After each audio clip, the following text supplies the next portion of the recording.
When I returned home, I found the shoes of another woman in the hallway.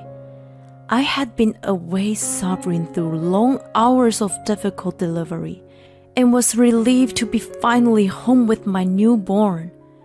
My few days old daughter was sleeping soundly in my arms. However, my heart was thumping faster and faster despite her calm breathing. I quietly walked into the back of the house, trying not to make sound with my footsteps. It was probably the only relief that my daughter was asleep. When I got to the bedroom door, I heard my husband and a mysterious woman chatting happily. I was choked by the surge of shock, and my mind went blank. In the midst of it all, I managed to keep my sanity with the presence of a tiny new life in my arms. I felt sorry for putting her in the middle of such a painful situation and apologized to her in my head. I gently opened the door and looked through the narrow crack to see what was going on inside. There they were. Oh my God, it's her. My husband Jordan and I met at a volunteer group. My friend Christy invited me to go with her, and there he was. He was friendly and funny and talked to us frankly. Not only was he a good communicator, but he was also very active in volunteer activities. He was willing to take up projects that were said to be hard and stressful.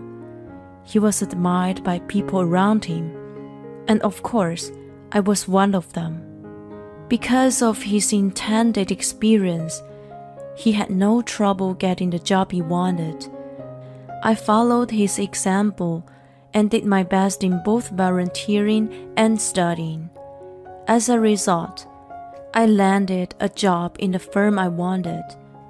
While celebrating with Christy at a bar, we bumped into Jordan for the first time since he graduated. I was so excited to see the guy I had admired for the first time in a long while that I asked him out to a movie on the spot. He happily took up my offer, and we started going out from the day we had the first date. A year later, we were married. Christy was surprised at the speed, but I was confident that he would be the one for me. Although I had little experience with men, I felt strangely comfortable with him. It's delicious. You're the best cook. I saw this recipe on SNS and thought it looked good. I'm so lucky that you like cooking. It's nothing compared to your study. It's hard, isn't it? I nodded as I gobbled the gumbo he prepared for me. I was in the middle of preparing for the difficult certification exam. Since we both had a job, we had divided the housework between him for the cooking and me for the cleaning, but I had been leaving the most to him. I was planning to get myself back to the chores after the exam was over. It must have been tiring to take care of the house while working, but he had taken up the extra without a grim look on his face. I was glad to have found a wonderful man. After that, I passed the exam with flying colors. He was happy for me, and I was able to earn more income with the certification. However, our relationship took an unexpected turn. One day, I felt strangely ill and left work early to go to the doctor. There, the doctor told me the unthinkable. I'm back. Hey, hon. As soon as I heard Jordan's voice, I rushed to the front door. He cocked his head to the side as he took off his jacket. What's up? You're in a good mood. Of course.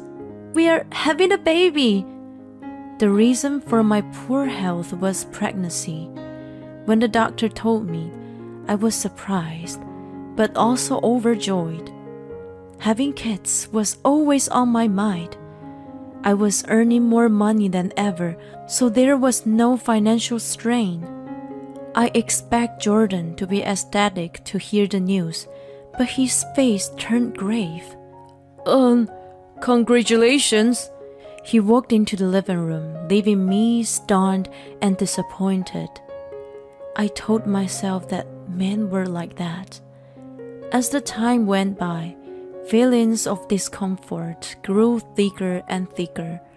I worked until the last minute even though my health was poor. My colleagues told me not to push myself too hard, but I wanted to work as hard as I could. I loved my job that much. Jordan was also in the midst of his busy season, and we both neglected housework.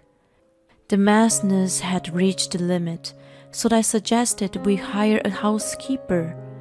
He then lashed out. Don't waste our money. Why don't you quit your job and do the housework? I couldn't believe my ears at his unexpected reply. From that day on, he stopped doing any chores out of spite.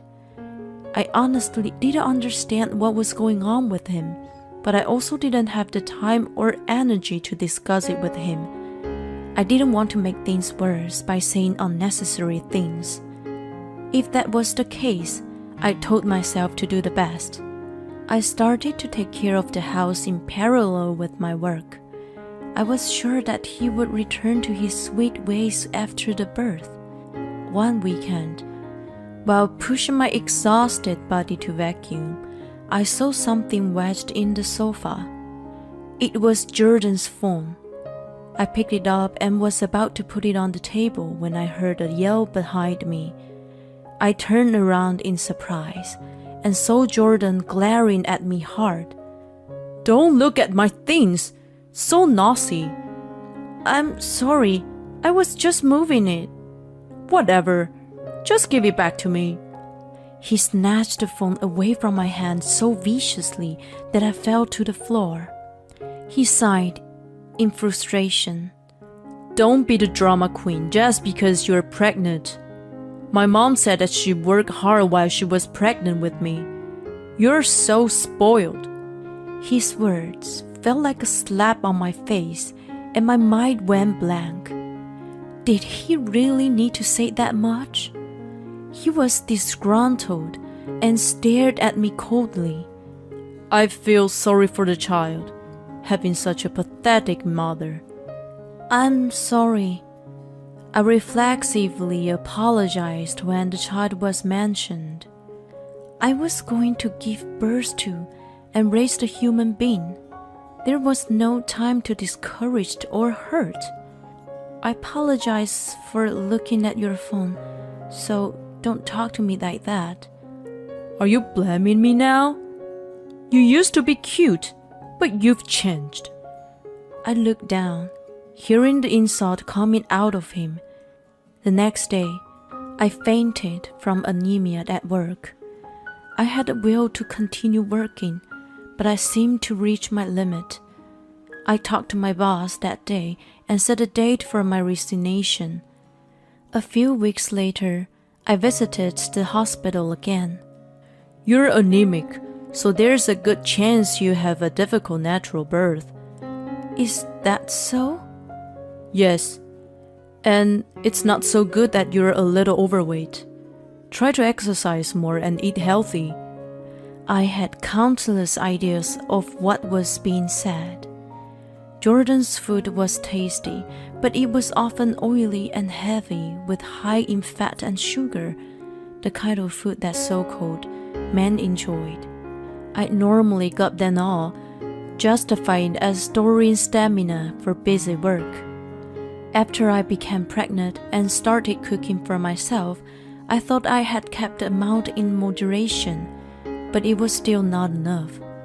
Jordan also looked at me with disdain when he saw me. I wonder if the change in his attitude was also due to my weight gain. We hardly spoke to each other anymore, and our relationship had grown cold. Although I wanted to improve the situation, I had no idea what to do. A few days later, I woke up to find Jordan asleep on the sofa. I could smell the faint odor of alcohol, which made me assume he had come home early in the morning. As I wondered if he had taken out his clients, I covered him with a blanket and noticed something slip out of his pocket. It was a card for a motel known for people to conduct shady business in. Looking at the black card, which gave off an air of unnecessary sophistication, I instantly felt the blood rush to my head. "Wake up!" What the? Leave me alone! "Leave you alone? What the heck is this? I'm getting a divorce." His eyes swarmed as I held the card out in front of him. That was the best proof of all. As if the floodgate was opened, my accumulated dissatisfaction poured out of my mouth. Once it started, I couldn't stop it, and the words just flooded out. Tears began to stream down my face, and I felt sorry for myself. I couldn't help but cry out for my brother. We were tight-knit, and he was always there for me whenever I was in need. It was a remnant of my childhood. I still called out to him when my emotions were running high. I knew I had to stop doing that, but when I was in panic, my mouth moved before I could think. I expected Jordan to laugh at me, but his face turned pale to my surprise. I'm sorry. It's my fault. I apologize for everything I've done, and I'll start doing the housework. Please, don't mention divorce. It's going to cause trouble for your brother, so please. He got down on his knees and apologized right then and there. Although I was stunned by the sudden turn of events, looking at the top of his head made me angry again. I called a divorce lawyer anyway afterward, and the day ended there. A few months later, I was in the cab headed for the hospital. Contractions started in the morning, so I ran some errands first and headed straight there. Although I had been taking care to improve my health since the doctor's warning, I was going to end up in the hospital for a bit longer. I sent a message to Jordan, asking him to take care of the house and lean back against the seat. Since that day, he had done his best to take care of the house as he promised, and had made my life a lot more comfortable. I was well aware that it wasn't because he cared about me. I knew that, so I didn't even ask him to be at the delivery. I was going to give birth alone and raise the child by myself. I was determined to do so, and pat my stomach. After the birth and rest, I returned home. My daughter was sleeping comfortably in my arms. When I went inside, I found, as I had expected, the shoes of another woman. I felt sorry to putting her in the middle of such a painful situation and apologized to her in my head. Then I went straight to the bedroom and found Jordan and Christy lying naked on the bed. They both froze for a moment, then started freaking out. "Oh no, this isn't what you think!" Honey, listen to me! They ranted and raved, but it was no longer any of my business. I'll contact you about the alimony and child support later through my lawyer. In the meantime, can you two strangers get out of my house? This is my house. Strangers? Yes, strangers. Come on. What are you talking about? This is my house too, and I'm not leaving. Anyway, I know you had an affair. If it's not my kid, then there's no reason for me to pay child support. Jordan puffed out his nostrils. Christy, who was a nurse, told him that the gestation period was 40 weeks, so mine was off. He counted backward from my due date and realized that I got pregnant on the day he went on his business trip. That meant that my daughter must have been another man's and not his. He was proud of himself after he said it all, but Christy was looking down in silence. That was not surprising. He was making a big mistake. Seriously? You need to take up proper sex education. Christy, you're a nurse. Please, teach him the right stuff. After seeing her tremble in fear, I turned to Jordan. I explained that the due date was not from the day of implantation, but calculated from the first date of the mother's last menstrual period. I also added that it was hardly ever right on time. There was no way that Christy didn't know that. In other words, she knew and gave him the misinformation, probably to discredit me. Were you trying to get us divorced by blaming me and try to get a share of the property? No way. If you could get a scoop on a popular tax consultant having an affair and getting a divorce, you might have been able to get a lot of money, right? I became a licensed tax accountant while working and then turned my career into writing. I had been writing easy-to-understand articles about finances, and my name was slowly gaining recognition in the industry. I even received an offer to publish the book. Jordan must have noticed that I was making more money than him and was probably planning to take advantage of that. He finally realized the situation he was in. Anyway, we're still married. Oh, about that. I've already served you with divorce papers. What? His stupid face almost cracked me up, but I managed to hold it together. The day I went into labor, I stopped my lawyer's office before going to the hospital. I had already hired a professional to find out the other woman and collect evidence of the affair. The dashcam recorded their candid conversations such as, How stupid is she not realizing about us? Too bad to divorce. She's loaded now. I found out that he was also spending our savings on her. Get it? My brother bought his house, and it's in my name. You strangers who got nothing to do with it are not allowed to stay here. If you don't start moving, I will call my lawyers and the police. I threw their belongings out the window as I declared. The two finally understood the gravity of the situation and began to get dressed. I shouted at them as they walked out with their tail between their legs. I won't go easy on the alimony. A few months later, Hey, you're on the TV again. This isn't a muscle training show. I'm a muscle lawyer, you know. Look, Vicky, my biceps. Don't teach her weird things. My daughter, Victoria, and I are living near my parents now. My brother comes over almost every day, and he's always so smitten with Vicky. I bet his client would be shocked to see the talented lawyer sought after on TV melts at the sight of my niece.